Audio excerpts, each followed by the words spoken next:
kam bloku rrugën lart dhe kam me certifikat pronësie, nuk më me hyp ke prona lart.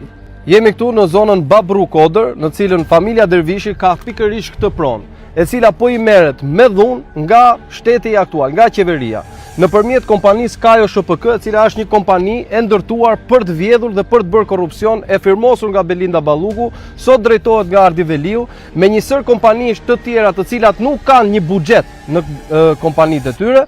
Ato kanë krijuar disa kompani të reja me të cilat merren për të bërë pikërisht këto projekte, të cilat lidhen me ndërtimin e armëve apo edhe me uniformat ushtarake. Çështja dhe problemi që ndron këtu, që kjo është një pronë e qytetarëve shqiptarë, është pronë e familjes Dervishi dhe qeveria ka ardhur me dhunë, me forcë, i kanë nxjerrë nga prona e tyre për t'i marrë këtë tokë, për të ushtruar aferat e tyre korruptive. Këto janë dhe dokumentat. Çfarë ka probleme kamionat? Hudhin dhejat ke prona jonë.